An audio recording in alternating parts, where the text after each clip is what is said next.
ஐந்து கரத்தனை யானை முகத்தனை இந்தின் இளம்பிறை போலும் ஏற்றனை நந்தி மகந்தனை ஞானக் கொழுந்தினை புந்தியில் வைத்தடி போற்றுகின்றனே. அனைவருக்கும் வணக்கம். அஸ்ட்ரோ செல்வா சேலம். நாம் பார்க்க இருக்கக்கூடிய பதிவு, அவசரப்பட்டு ஒரு செயலில் மாட்டிக்கொள்பவர்கள் யார்? ஒரு ஜாதகத்தில் அந்த ஜாதகரை எந்த விதமான செயலை கொண்டவர் என்று எளிமையாக கண்டுபிடிக்கலாம். ஒரு சிலர் இருப்பாங்க, டக்குன்னு ஒரு காரியத்தை செய்வாங்க, டக்குன்னு மாட்டிக்குவாங்க. ஐயோ நான் தெரியாத பண்ணிட்டேன், எல்லாரும் சொன்னாங்கன்னு தான் செஞ்சேன், ஆனால் இப்போ இப்படி ஆகிடுச்சு. தடாலடியாக போய் ஒரு வீட்டை கட்டுவார், ஒரு மாதம் நல்லா போகும், அந்த வீடு நின்று போயிடும். ஃபைனான்சியல் கிரைசிஸ் இருக்கலாம், அல்லது விலைவாசி ஏறிடலாம், ஆள் பற்றாக்குறை ஏற்படலாம், அல்லது ஏதாவது ஒரு கான்ட்ரவர்ஸ், ஒரு பிரேக் ஆகிடும். டக்குன்னு யோசிக்காத போய் ஒரு வாகனத்தை வாங்குவார், ஒரு மாதம் அந்த வாகனத்தை ஓட்டுவார், அதில் ஏதாவது பாதிப்பு வரும். அப்புறம் போய் 4 பேர்கிட்ட விசாரிப்பார், ஐயையோ அந்த வண்டி போய் வாங்கிட்டியே அப்படிம்பாங்க. அடடா நான் யார்கிட்டையும் கேட்காத வாங்கிட்டேனே அப்படின்னு ஃபீல் பண்ணுவாங்க.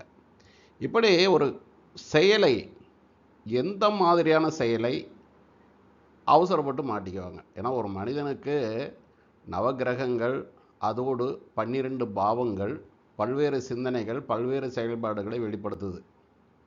இந்த உலகில் உள்ள அனைத்து காரணிகளிலும் நம்ம நவகிரகங்கள், பாவங்கள் வெளிப்படுத்துது. அப்படிங்கும்போது அவர் எதில் போய் அப்படி மாட்டிக்குவார் அப்படிங்கிற அடுத்த கேள்வி ஒன்று இருக்குது. இது எல்லாமே ஜாதகத்தில் எளிமையாக பார்த்து சொல்லிடலாம். இந்த எளிமையாக பார்த்து சொல்லிடலாம் அப்படின்னாங்க, எல்லாத்துக்குமே ஜோதிடத்தில் மூல காரணம் சூரியன் தான். அதனால தான் சூரியனை ஆத்மகாரகன் அப்படின்னு சொல்கிறோம். தலையாய உயர்வான, அனைவருக்கும் பொதுவான ஒளி கொடுக்கக்கூடிய பிரதான கிரகம் அப்படின்னு சூரியனை சொல்கிறோம். அந்த சூரியன் தான் அனைத்து இயக்கங்களையும் கட்டுப்படுத்துபவர். கண்ட்ரோலிங் அத்தாரிட்டி அவர் தாங்க. அந்த கண்ட்ரோலிங் அத்தாரிட்டி அப்படியே எப்படி கிருஷ்ணன் தேரில் அப்படியே குதிரையை அந்த கடிவாளத்தை பிடிச்சிட்டு அப்படியே ட்ராவல் பண்ணுவார் இல்லைங்களா, அந்த கடிவாளம் யார்கிட்ட இருக்குது அப்படின்னா சூரியன்கிட்ட தான் இருக்குது. ஒரு ஜாதகத்தில் சூரியனுடைய கண்ட்ரோலில் தான் அனைத்து கிரகங்களும். அது அறிவியல் ரீதியிலையும் சரி, ஜோதிட ரீதியிலையும் சரி. நம்ம அறிவியலுக்குள்ளே போனோம்னா அது ஏகப்பட்ட டைம் ஆகிடும், அது உங்களுக்கு போர் அடிக்கும். ஜோதிட ரீதியில் சூரிய குடும்பத்தில் எப்படி நம்ம சூரியனை மையமாக வைத்த அனைத்து விஷயங்களும் சொல்கிறோமோ, அதே போல தான் ஜோதிடத்திலும் சூரியனே அனைத்து கிரகங்களையும் கட்டுப்படுத்தக்கூடிய அத்தாரிட்டி கிரகம். அந்த சூரியனை மையமாக கொண்டு தான் ஒவ்வொரு ஜாதகத்திலும் அவர்களுக்கு அமர்ந்திருக்கக்கூடிய எந்த பாவத்தில் அமர்ந்திருக்கிறது என்பதை கொண்டு நாம் இதை தெளிவாக சொல்லலாம். வேகமாக இருப்பாரா, மந்தமாக இருப்பாரா, அல்லது மாற்றி பேசுவாரா, ஐயோ தெரியாது செஞ்சுன்னா அது இன்னொரு தடவை செஞ்சு பார்க்குறேன்னு சொல்லுவாரா, அனைத்துமே பார்த்தவுடன் எளிமையாக எப்படி கண்டுபிடிக்கிறது? இது தெரிந்தால்தான் ஒரு ஜாதகத்தின் பலன்களை பார்த்த மாத்திரத்திலே அனைவரும் நம்முடைய ஜாதகத்தை பார்த்து தெரிஞ்சுக்க முடியும். ஒரு ஜாதகத்தில் கிரகம் உச்சமாக இருக்குதுங்க, நீசமாக இருக்குதுங்க அப்படின்னு ஒன்றே அந்த கிரகம் எல்லாத்தையும் கொடுத்துறாது, அல்லது நீசமான கிரகம் எல்லாத்தையும் இழந்துராது. அதை தாண்டி இன்னும் பல்வேறு காரணிகள் ஒவ்வொரு ஜாதகத்தில் இருக்குது. அப்படிங்கிற வகையில் இந்த டாப்பிக்கை நம்ம பார்க்க இருக்கிறோம். கவனமாக பாருங்கள். இங்கே உங்களுக்கு ஒரு ராசி கட்டம் கொடுத்துருக்கேன், இதனுடைய விளக்கப்படத்தையும் இங்கே ஒன்று கொடுத்துருக்கேன். இந்த ராசி கட்டத்தையும் இந்த விளக்கப்படத்தையும் நீங்கள் நல்லா அனலைஸ் பண்ணி சொல்கிறத பாருங்கள். இந்த ராசி சக்கரத்தில் உள்ள 12 பாவங்கள், 1ஆம் பாவம் 2, 3, 4, அடுத்தது 5, 6, 7, 8, 9ஆம் பாவங்கள், 10, 11, 12ஆம் பாவங்கள் என்று 5 பிரிவுகளாக பிரிக்கப்படுகிறது. ஒரு கிரகம் இந்த 12 பாவங்களில் செல்லக்கூடிய பாதை என்பது, அதை தான் கதி அப்படின்னு சொல்கிறோம். என்ன கதியில் ஒரு கிரகம் இருக்கிறது என்பதை கண்டுபிடிக்கணும். அதுக்கு ஒன்றும் நம்ம கஷ்டப்பட்டுட்டு அப்படியே போயிட்டு அதற்கான கணிதமாக செஞ்சுட்டு இருக்கணுங்கிறது தேவையே கிடையாது. பார்த்த மாத்திரத்திலேயே அது தெரிஞ்சிடும். அந்த 5 பிரிவுகள் அப்படிங்கிறது, 1 அஸ்தமன கதி, இன்னொன்று அதிசார கதி, இன்னொன்று மந்தகதி, அடுத்தது வக்ரகதி, அடுத்தது சமகதி. இப்படி 5 கதிகள் இருக்குது ஒரு கிரகத்தின் ஸ்பீடு. அந்த கிரகம் என்ன ஸ்பீடில் ஆட்டிடியூடில் போகுது அப்படிங்கிறது. இந்த வேகத்தை கொண்டு தான் ஒவ்வொரு ஜாதகத்திலும் அந்த ஜாதகரின் செயல்பாட்டின் தீவிரம் இருக்கும். அந்த செயல்பாட்டின் தீவிரம் என்பது அந்த கிரகம் அமர்ந்த ஸ்தான பலன் மற்றும் ஏனைய ஜோதிட பலன் பார்க்கக்கூடிய அனைத்து காரணிகளின் அம்சத்திலே தான் அமர்ந்த பாவத்தின் வாயிலாக பலனை தரும் அப்படிங்கிறது. இதில் நம்ம இந்த தலைப்பின் அர்த்தம் என்னென்னா, நம்முடைய தலைப்பின் நோக்கம் என்னென்னா, அவசரப்பட்டு ஒரு செயலை இறங்கிட்டு ஐயையோ தெரியாமல் மாட்டிட்டு முடிக்கிறனே அப்படின்னு சொல்லக்கூடியவர்கள் அதற்குண்டானதை மட்டும் நம்ம எடுத்துக்குவோம். இது அனைத்தையுமே பார்த்தோம்னா கண்டிப்பாக டைம் பத்தாது, பெரிய பதிவாக போயிடுங்கிறதுனால இந்த தலைப்புக்கு உட்பட்ட விஷயம். ஏன்னா இதெல்லாம் சொல்லாத நான் இதை சொன்னேன்னா உங்களுக்கு புரியாதுங்கிறதுனால தான் இந்த 5 பிரிவுகளை சொல்லிவிட்டு அந்த தலைப்பை சொல்கிறேன். 1ஆம் பாவம் அப்படிங்கிறது அது சூரியனோடு இணைந்திருக்கக்கூடிய அதே பாவத்தில் இருக்கக்கூடிய கிரகங்கள் அஸ்தமன நிலையில் இருக்கும்.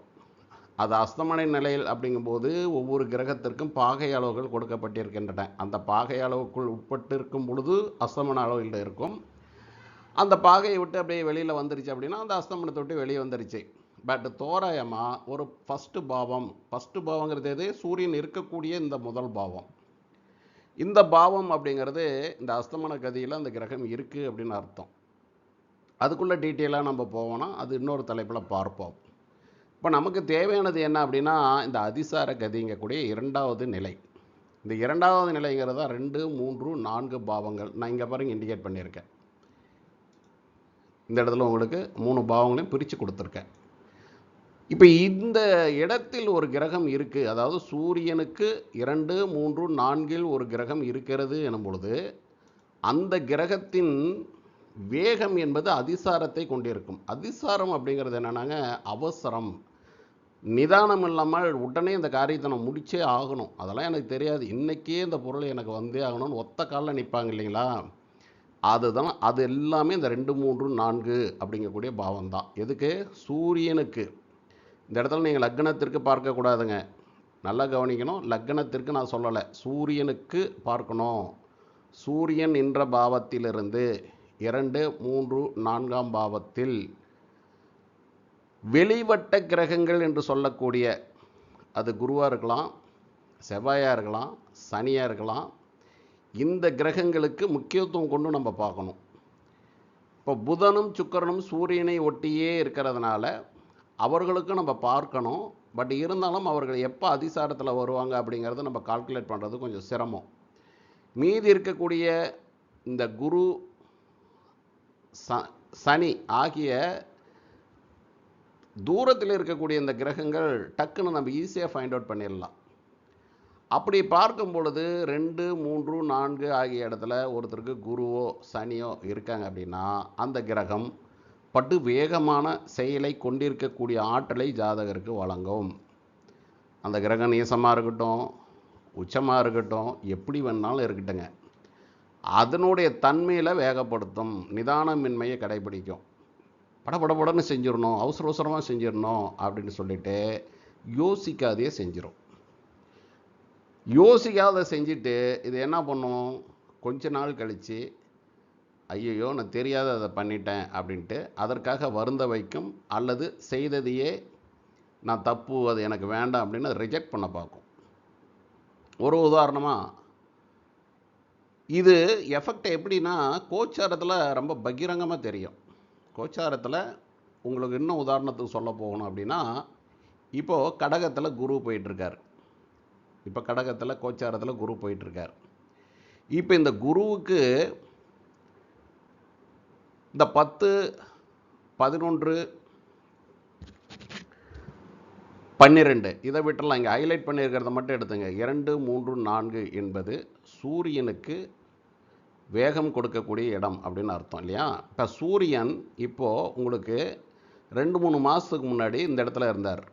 சூரியன் குரு இங்கே தான் இருந்துக்கு. ஆனால் 2 மாதத்துக்கு முன்னதாக இந்த ரிஷபத்தில் சூரியன் இருந்தார். அப்புறமேட்டு என்ன பண்ணார், மிதனத்துக்கு வந்தார். இந்த காலத்தில் இந்த குரு அப்படின்னா அந்த குரு அதிசாரத்தில் இருந்ததாக அர்த்தம். அப்போ இந்த குரு அதிசாரத்தில் இருக்கும் பொழுது குருவோட தன்மைகள் அப்படின்னு சொல்லக்கூடிய தங்கத்தின் விலை படபட படபடன்னு ஏறுனது. எல்லாரும் ஐயோ தங்கம் அது 2,00,000 போக போகுது, 3,00,000 போக போகுது, இன்றைக்கே போய் வாங்கிடுங்க, என்னென்ன மாதிரியான பயமுறுத்தலாம் படுத்துனாங்க. பட் அது அப்படியே கொஞ்சம் கொஞ்சமாக அந்த அதிசாரத்தை விட்டு அஸ்தமன நிலைக்கு வரும்போது அப்படியே ஹோல்டப் ஆகிடுச்சு. அப்படியே ஹோல்டப் ஆகி அப்படியே போயிட்டுருக்கு. இப்போ இந்த அஸ்தமனத்தை தாண்டி சூரியன் அந்த குருவை விட்டு விலகி சிம்மத்துக்கு ஆவணி மாதத்துக்கு மேலே போகும்போது படிப்படியாக தங்கத்தின் விலை அதன் மீது உள்ள அந்த பயம் அப்படிங்கிறது நீங்கும். அது கோச்சாரத்தின் பலன். இதே தான் ஒரு ஜாதகத்தில் ஒரு நபருக்கு 2, 3, 4 அப்படிங்கக்கூடிய இடத்திலே அதிசார கதியிலே ஒரு கிரகம் இருக்கிறது என்றால் அந்த கிரகம் புத்தி நடத்துது, அந்தரம் நடத்துது. அப்படிங்கும்போது இந்த ஜாதகரை அந்த கிரகத்திற்குரிய ஆதிபத்திய செயல்களில் அவசரத்தன்மையை காட்டி நிதானமின்மையை கொடுத்து அவரை போய் எங்கேயோ மாட்டிக்க வச்சிரும். இந்த மாதிரி சூழ்நிலையில் தான் சில பேர் என்ன பண்ணுறாங்க, போய் வீடு கட்டுறேன்னு சொல்லி மாட்டிக்கிறாங்க. இப்போ இந்த வீடு கட்டுறேன்னு சொல்லி மாட்டிக்கிறாங்க அப்படின்னா, இப்போ உதாரணமாக இந்த குருவே அதிசார பயிற்சிங்கிறது ஒரு 2 மாதத்துக்கு முன்னாடி இருந்தார். அப்போ இந்த குரு 4ஆம் இடத்துக்கு யாருக்கு வரும்? மீனத்துக்கு வரும், தனுசுக்கு வரும். இப்போ இந்த மீனம் லக்னம் தனுசு லக்னத்தில் பிறந்தவங்களாம் கண்டிப்பாக போயிட்டு ஒரு வாகனத்தில் மாட்டியிருப்பாங்க, அல்லது வீட்டு விஷயத்தில் மாட்டியிருப்பாங்க. நம்மகிட்ட பணம் இருக்குது, ஒன்றும் பிரச்சனை இல்லை, எப்படியாவது கட்டிடலாம் அப்படிங்கிற ஒரு சிந்தனை. அல்லது யாராவது உனக்கு நண்பர்கள் சொல்லியிருப்பாங்க, மச்சான் நான் தரேன்பா, நண்பா நான் தரேன், நீங்கள் கட்டுங்க. உறவுகள் மாப்பிள்ளை நான் தரேன் அப்படின்னு மாமனார் சொல்லியிருப்பார், மச்சான் சொல்லியிருப்பார் அப்படின்லாம் நினச்சிட்டு வீட்டு வேலையை ஆரம்பிச்சிருப்பாங்க. அல்லது ஒரு இடத்துலேருந்து லோன் கிடைக்குன்னு நினச்சி ஆரம்பிச்சிருப்பாங்க. வாகனமும் அப்படி தாங்க. நல்ல வாகனம்னுங்க பிராண்டட் வாகனம்னு சொல்லிட்டு ஆசைப்பட்டு வாங்கிடுவாங்க. அதுக்கப்புறம் வாங்கின பிறகு தான் இப்போ என்ன நினைப்பாங்க, ஏன்னா அந்த அதிசார பயிற்சி முடியுது, அதனால் தெரியாத மாட்டிக்கிட்டேன், வீடு கொஞ்ச நாள் கழித்து கட்டியிருக்கலாம், வாகனத்தையும் கொஞ்ச நாள் கழித்து வாங்கியிருக்கலாம் அப்படின்னு இந்த 4ஆம் பாவம் சார்ந்து அவர்களுக்கு பிரச்சனை. அல்லது ஒவ்வொரு லக்னத்திற்கும் இந்த குருவின் வீடு எத்தனாவது ஆதிபத்தியம் பெற்றிருக்கிறதோ அதை சார்ந்து அனைவருமே மாட்டியிருப்பாங்க. சில பேருக்கு பெரிய அவசரம், சில பேருக்கு சாதாரணமான ஒரு சின்ன சின்ன விஷயத்தில் அது போயிருக்கும். இப்போ ஒரு செயல் அப்படிங்கும்போது அந்த செயலை தன்மையை வேகத்தை தீர்மானிக்கிறது அந்தந்த கிரகங்களுடைய கதி நிலையை நம்ம கவனித்து தாங்க செய்யணும். தசாபுத்தி அமைப்பு கூடுதலாக அந்தரத்தின் ஒரு நுண்ணிய பிரிவு, அடுத்த பிரிவு. அது புத்திக்கு அடுத்து இருக்கக்கூடிய சுமார் 1 மாதம் 2 மாத டூரேஷனில் மட்டும் வரும். இந்த 2 மாதம் டூரேஷன் தானே, இது என்ன நம்மளை பண்ணிட போகுதுன்னு சொல்லி அதை கவனிக்காத விட்டுறாங்க. பெரும்பாலும் தசாவும் புத்தியும் பார்ப்பாங்க, அந்தரத்தை கவனிக்காதே விட்டுருவாங்க. ஆனால் அந்த அந்தரம் என்ன பண்ணும், ஜாதகரை அவசரப்பட்டு ஒரு செயலை செய்ய வைக்கும். தசாநாதன் புத்திநாதனை காட்டிலும் அந்தரநாதன் வலிமையாக போயிட்டார் அப்படின்னா அதையெல்லாம் கேட்காத, அதையெல்லாம் தாண்டி அவர்களுடைய கட்டுப்பாட்டுகளை மீறி அந்தரநாதன் அந்த ஜாதகரை மாட்டிக்க வச்சிருவார். இன்கேஸ் தசாநாதன் வலிமையாக இருந்து புத்திநாதனும் வலிமையாக இருந்தால் அவருக்கு ஒரு பெரிய அளவிற்கு பாதிப்பு வராமல் மாதிரி கடைசி நேரத்தில் அந்த நிறுத்திடுவார். இவரும் அதை ஆசைப்படுவார், வேகத்தை காட்டுவார். இருந்தாலும் தக்க ஒரு ஆலோசனையின் பேரில் யாராவது சொன்னதின் அடிப்படையில் கடைசி நேரத்தில் அதை விட்டுட்டு அவர் அதிலிருந்து எஸ்கேப் ஆகிருப்பார். கோச்சார ரீதியிலும் அவர்களுக்கு அந்த கிரகம் அது போன்ற செயல்களை உணர்த்தும். அப்போ 2 விஷயங்களிலும் யாரெல்லாம் மெர்ஜ் ஆகிறாங்களோ அந்த நபர்கள் அவசரப்பட்டு ஒரு செயலில் போய் மாட்டிக்குவாங்க. அதிசார கதியில் ஒரு கிரகம் இருக்கும் பொழுது எந்த ஒரு பணிகளை செய்தாலும், அது கல்யாணம் பண்ணட்டும், ஒரு நல்ல சுபகாரியங்களை செய்யட்டும், ஒரு பொருளை வாங்கட்டும், எதை செய்தாலும் அந்த செயல் சில மாதங்களிலேயே தெரியாத நான் அதை செஞ்சிட்டேன், 4 பேர் பேச்சை கேட்காத செஞ்சிட்டேன் அப்படின்னு சொல்லக்கூடிய சூழலை கொடுத்து விடுகிறது. அப்படிங்கிறத புரிந்து கொண்டு நாம் செய்யக்கூடிய வேலைகள், குறிப்பாக உங்களுடைய ஜாதகத்தில் ஏதான ஒரு கிரகங்கள், அதாவது வருட கிரகங்களுக்கு தான் அதிகம் நம்ம வெயிட்டேஜ் கொடுக்கணும். அந்த வகையில் குருவுக்கும் சனிக்கும் கொடுத்தா போதுமானது. அப்போ சனி குரு இந்த மாதிரி உங்கள் ஜாதகத்தில் இருக்குது அப்படின்னா அந்த கிரகங்களின் தசா புத்தி உங்களுக்கு நடப்பில் இருக்குது அப்படின்னா, அல்லது கோச்சார ரீதியிலே எந்த கிரகங்கள் உங்களுக்கு அதிசாரத்தில் பயணித்து கொண்டு இருக்கிறது அப்படிங்கும்போது அந்த கிரகங்களின் ஆதிபத்திய தன்மைகளை எல்லாமே சற்று கவனத்தோடு ஒரு முறைக்கு இருமுறை நம்ம இதெல்லாம் அதிசாரம் முடியட்டும் அப்புறம் பார்த்துக்கலாம் அப்படின்னு தள்ளி போடணும். அதுலேயும் குறிப்பாக திருமணம் போன்ற நிகழ்வுகளை அந்த ஜாதகருக்கு, குறிப்பாக மணப்பெண்ணுக்கு, அந்த பெண்ணுக்கு குரு அதிசாரத்தில் இருக்கக்கூடிய காலகட்டத்தில் திருமணம் செய்யவே கூடாதுங்க. நல்ல நாள் பார்த்துட்டேங்க, சுப முகூர்த்தம் பார்த்துட்டேங்க, பொருத்தம் பார்த்துட்டேங்க, ஏ டு Z எல்லாமே கரெக்டாக இருக்குன்னு ஜோதிடர் சொல்லிட்டாருங்க அப்படின்னு சொல்லிட்டு பெண்ணுக்கு குருவை முக்கியமாக பார்க்கணும், ஆணுக்கு சுக்கிரனை மெயினாக பார்க்கணும். அப்போது ஒரு ஆணுக்கு சுக்கிரன் அதிசாரத்தில் இருக்கும்போதோ, பெண்ணுக்கு குரு அதிசாரத்தில் இருக்கும்போதோ திருமணம் செய்து வைத்தோம் என்றால் கண்டிப்பாக அந்த திருமணம் என்பது மறுபரிசீலனை செய்யப்படும். தெரியாத நடந்துருச்சு, இது எப்படி நம்ம வாழலாமா வேணாமா, டைவர்ஸ் பண்ணிக்கலாமா இருக்கலாமா அப்படிங்கிற சிந்தனையை சில மாதங்களில் அவர்களுக்கு கொடுக்க ஆரம்பிக்கும். ஆகவே ஒரு கிரகம் என்ன கதியில் இருக்கிறது என்பதை கொண்டுதான் பலன்கள் என்பது தீர்மானிக்கப்படும்.